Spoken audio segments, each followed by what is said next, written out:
inflamatoria, es una enfermedad exudativa y a la vez proliferativa que afecta principalmente el corazón y dentro del corazón las válvulas cardíacas.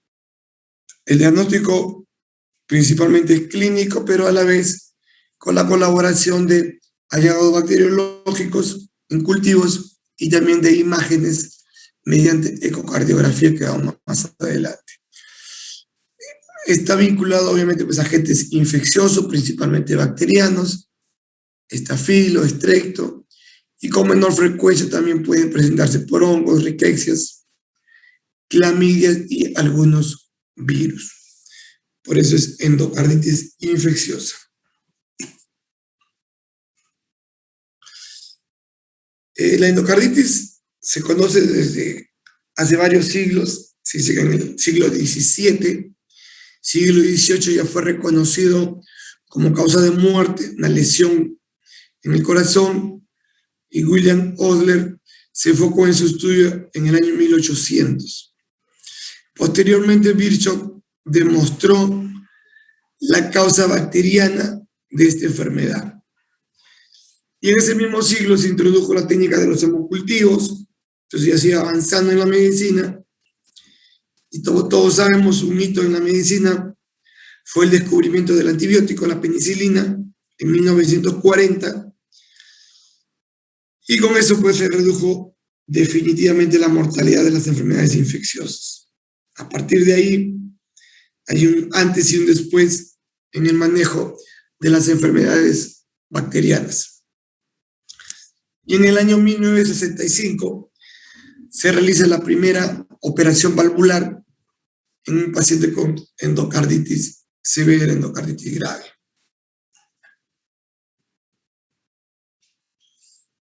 En cuanto a la epidemiología, se dice que en los países desarrollados la frecuencia varía entre 2 a 7 casos por 100.000 habitantes por año y la frecuencia mayor entre los ancianos. Hay algunos factores que predisponen a la endocarditis. Estos factores pueden ser la cardiopatía congénitas,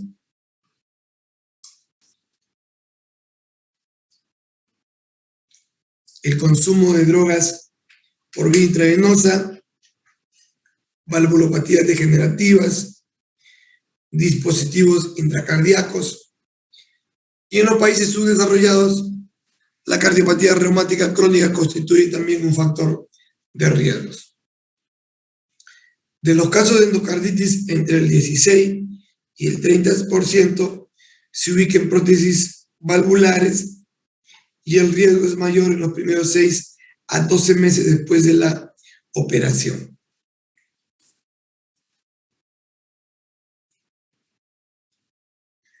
Entonces, la causa, la etiología, obviamente, al haber distintos vías de entrada, también hay distintos focos, distintos microorganismos que pueden causar la endocarditis.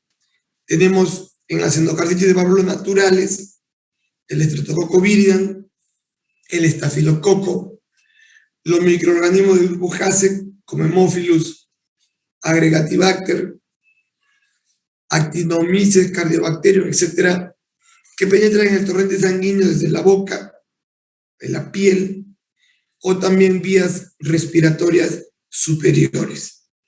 Tiene varias vías de entrada y varios agentes etiológicos.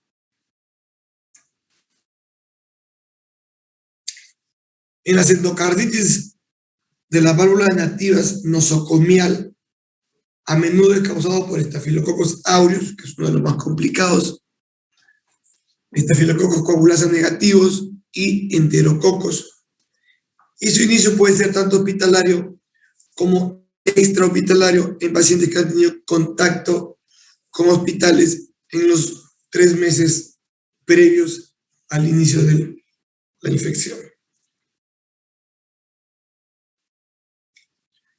La endocarditis de las prótesis valvulares, que se manifiesta en los primeros 2 meses después de la cirugía, se considera que es secundaria a una contaminación dentro de la operación o una complicación postoperatoria por bacterias estafilococos, bacilo gram negativo facultativo, disteroides u hongos. En los casos de prótesis valvulares que empiezan con endocarditis después de un año de la cirugía, se dice que son producidos por los mismos microorganismos que causan la endocarditis de válvulas nativas extrahospitalarias, o sea, estafilo y estreptococo.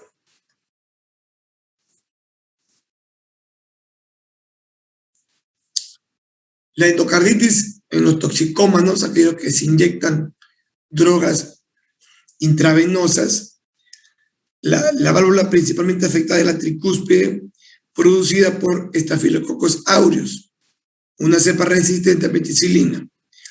Y cuando hay infección de la válvula del lado izquierdo, entre los toxicómanos, son principalmente causadas por Pseudomonas, Candida, Bacillus, Lactobacillus y Corynebacterium, además de las causas habituales de endocarditis.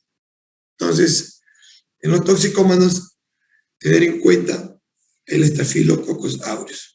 Por eso que es importante siempre saber la clínica, de dónde es que se originó, cuál es el antecedente del paciente. En cuanto a la patogenia, la lesión endotelial permite la infección directa por microorganismos patógenos más virulentos. El endotelio, que cubre la parte interna de los vasos, se lesiona y sobre esa lesión se mete una bacteria, principalmente el estafilococo. O también por la formación de un trombo de plaquetas, por ejemplo en pacientes hipertensos, diabéticos, que se van formando estos trombos, ahí se puede meter los gérmenes y formar la endocarditis. Entonces, los factores de riesgo, obviamente, pacientes con insuficiencia mitral, pacientes con problemas valvulares como estenosis aórtica, insuficiencia aórtica, estado de hipercoagulabilidad o el síndrome de antifosfolípidos.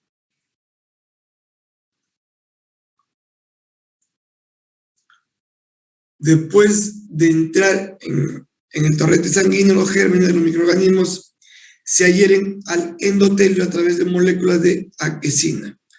Y las manifestaciones clínicas son secundarias a la producción de citocinas, a la lesión de las estructuras intracardíacas, la embolización de fragmentos de vegetaciones, la infección hematógena de ciertos puntos durante la bacteremia y el daño hístico por el depósito de complejos inmunitarios.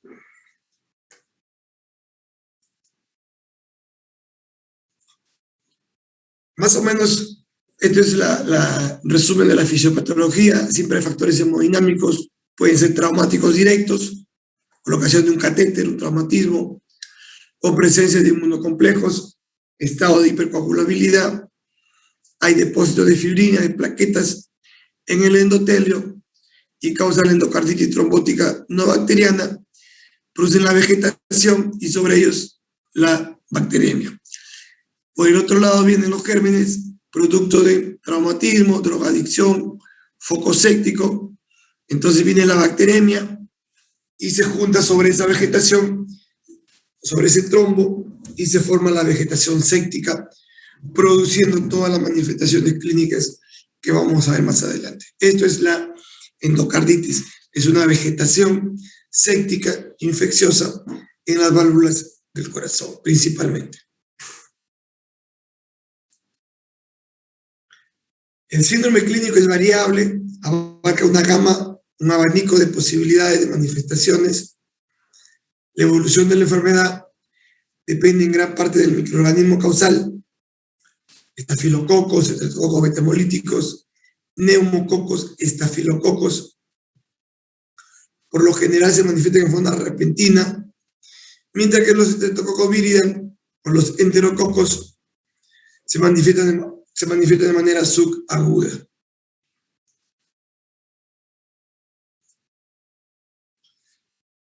Hay síntomas generales en endocarditis infecciosa y el principal, por supuesto, principal es la fiebre. Paciente con fiebre, no se encuentra una causa, un foco exacto, hay escalofríos, pérdida de peso, mialgias o también temas de artralgias. son síntomas generales que nos alertan la presencia de endocarditis.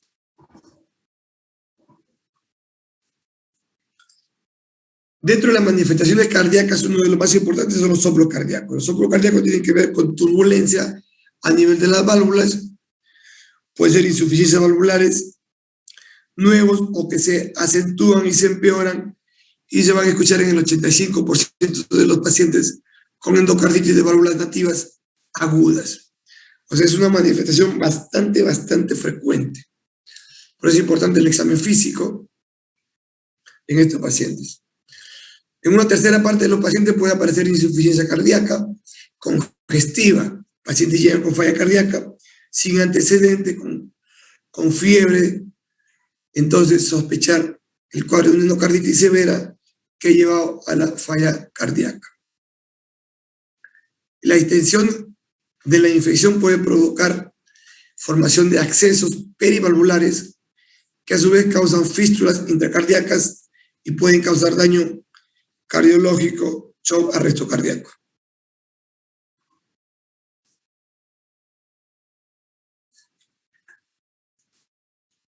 Dentro de las manifestaciones no cardíacas, se dice que la mitad de los pacientes pueden presentar embolias arteriales, presentar extensiones hematógenas que se van a diferentes órganos como la piel, produciendo lesiones en el vaso, los riñones, huesos y meninges.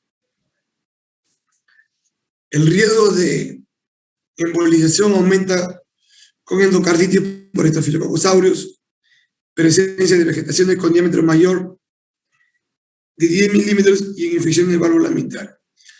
En otro pequeño porcentaje de los casos se complica con embolias cerebrovasculares, se manifiesta como ictus isquémicos, encefalopatías, y muchas veces la enfermedad cerebrovascular precede al diagnóstico de endocarditis. Obviamente, con el uso de antibióticos disminuye la posibilidad de apoplejías o enfermedades cerebrovasculares.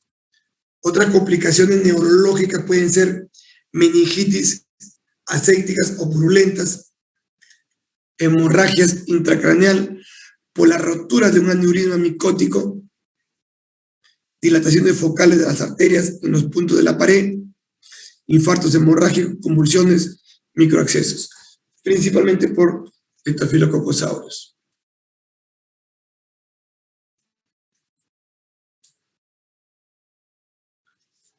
En cuanto al diagnóstico, el diagnóstico definitivo es con el examen histológico y microbiológico de las vegetaciones.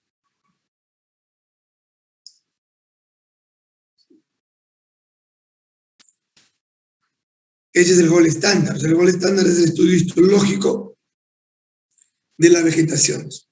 No siempre se hace eso, sería post-mortem, o en algunos casos graves que se operan las válvulas.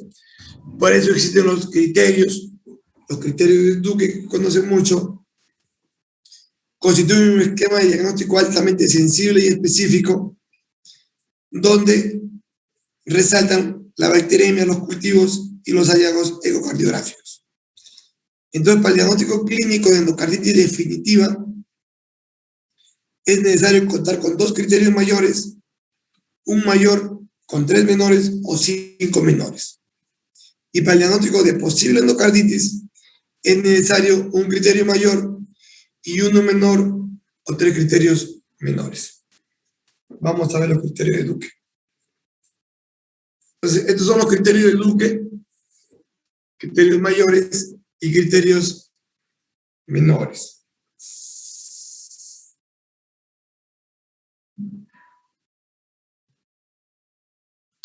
Los criterios mayores tenemos la presencia de hemocultivo positivo y la evidencia de daño miocárdico por ecocardiografía. Entonces es fundamental, hemocultivo y ecocardio. Los dos ya es diagnóstico definitivo, no hay más. O un mayor y 3 menores. El hemocultivo, con un microorganismo típico de endocarditis, estreptococo, estafilo, todo lo que hemos mencionado. y la ecocardiografía positiva que evidencia un tumor intracardíaco oscilante en una válvula o en las estructuras de soporte o en el trayecto de los chorros de regurgitación o en el material implantado, en ausencia de otra explicación anatómica o la presencia de accesos o de licencia parcial de las prótesis. Los criterios mayores: hemocultivo positivo y evidencia por ecocardiografía. Y los criterios menores son 5. Primero, factores predisponentes: paciente que tenga lesión cardíaca predisponente o que use drogas intravenosas, paciente febril con temperatura mayor de 38 grados centígrados, fenómenos vasculares, embolias arteriales, infartos pulmonares sépticos, aneurismas, hemorragia intracraneal, hemorragia conjuntival o lesiones de Hanaway. Fenómenos inmunitarios, glomerulonefritis, nódulos de Osler, manchas de Rock en globo ocular, factor reumatoideo también. Evidencia microbiológica: hemocultivo positivo que no satisface ninguno de los criterios mayores antes mencionados. Entonces, estos son los 5 criterios menores. Mayores, hemocultivo y ecocardio, y menores, los 5 que acabo de mencionar. Para los pacientes que no han recibido antibióticos, es necesario obtener 2 grupos de 3 frascos para hemocultivos a intervalos mínimos de 1 hora de distintos puntos durante las primeras 24 horas. Si el resultado es negativo, luego de 48 a 72 horas, se obtienen 2 o 3 cultivos más. Esto es importantísimo, repetir los hemocultivos al tercer día. Y la serología es útil para demostrar la presencia de Brucella, Bartonella, Legionella. También es útil el examen histológico por cultivos, PCR de las vegetaciones, en fin, para poder diagnosticar la causa. Para confirmar el diagnóstico se verifica el tamaño de las vegetaciones, se detectan complicaciones intracardíacas y se valora la función cardíaca. Para eso es necesario la ecocardiografía. La transtorácica no detecta vegetaciones menores de 2 milímetros, entonces no es adecuada para valorar prótesis valvulares o detectar complicaciones intracardíacas. Y la transesofágica permite detectar vegetaciones en más del 90% de los casos de endocarditis definitiva y es el mejor método para valorar las prótesis valvulares y detectar accesos.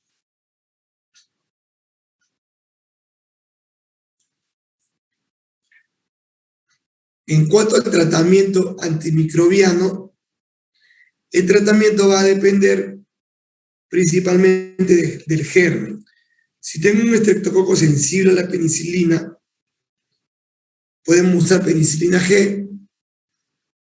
En los pacientes con alergia, se puede utilizar la ceftriaxona. En los pacientes con alergia grave, se puede utilizar la vancomicina.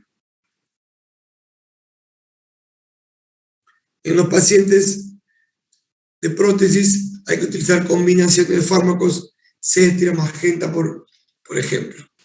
En los estreptococos relativamente resistentes a la penicilina, podemos usar la penicilina G en altas dosis o la ceftriaxona más gentamicina o también la vancomicina, que es mucho más efectiva. Estreptococos moderadamente resistentes a la penicilina, igual cetria más genta o vancomicina. En los enterococos, penicilina más gentamicina. Enterococos también podemos usar ampicilina más gentamicina o vancomicina más gentamicina. Siempre los aminoglucósidos es importante en los enterococos porque hacen sinergia y permiten una mayor penetración.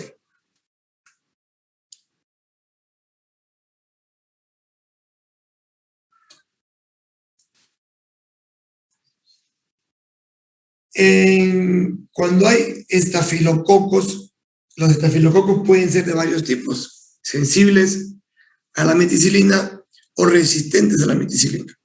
Si es sensible a la meticilina y es una infección de válvulas nativas sin dispositivos, tenemos de primera elección la oxacilina, 2 gramos cada 4 horas por 4 a 6 semanas. Es bastante tiempo. Cefazolina, o también en los pacientes con alergia podemos usar la vancomicina. Si es una estafilococo resistente a meticilina, no hay más que la vancomicina. Vancomicina, 15 miligramos por kilo, cada 12 horas por 4 a 6 semanas, monitoreando, por supuesto, la función renal. Si es sensible a la meticilina, pero es infección de prótesis valvulares, oxacilina, magenta y más rifampicina. Entonces, cuando hay prótesis, combinamos 2 hasta 3 antibióticos porque hace mucho más difícil y puede ser hasta 8 semanas de tratamiento.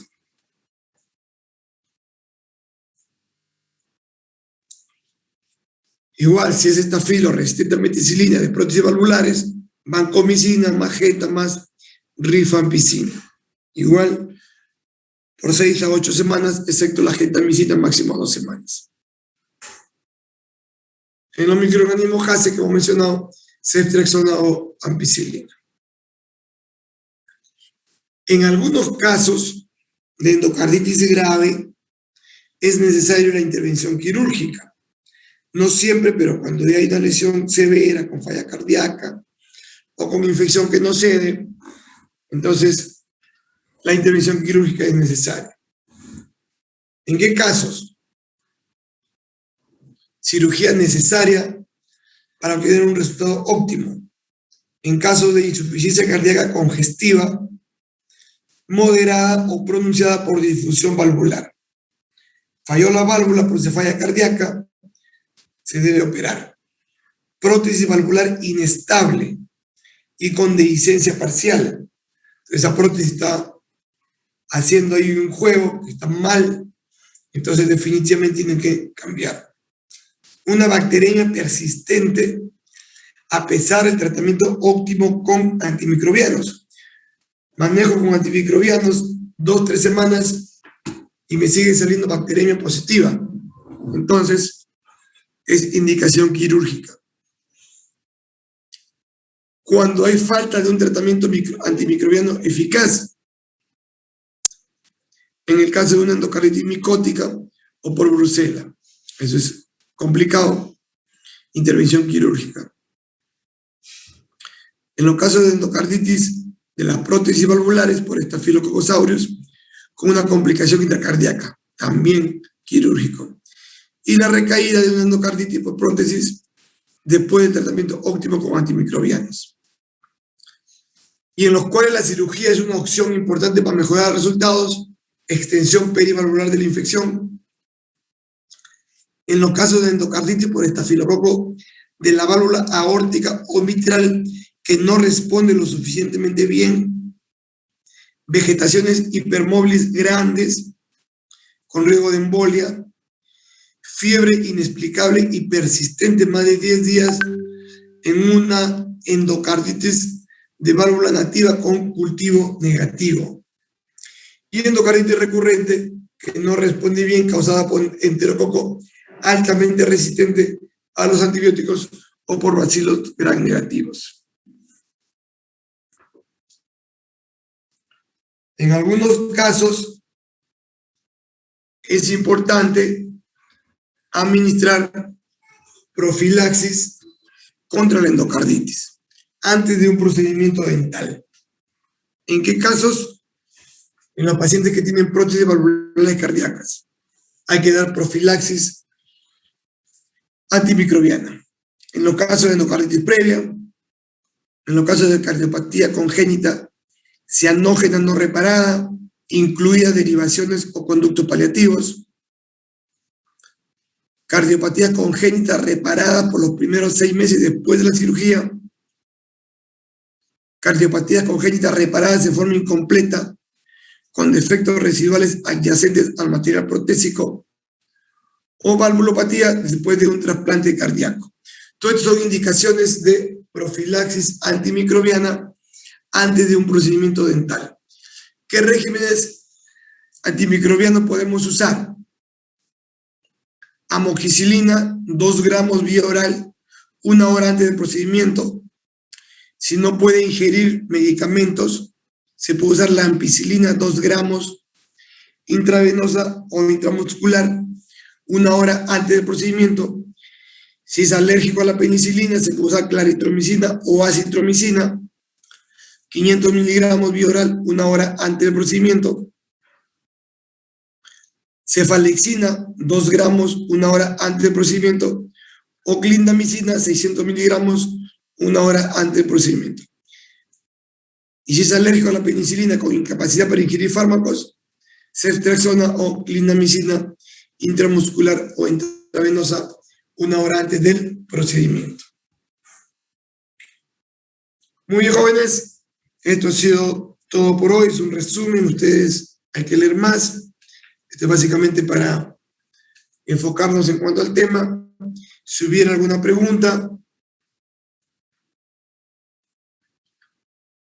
Muy bien. Si no es así, entonces damos por concluida la clase. Gracias por su atención. Hasta otra oportunidad.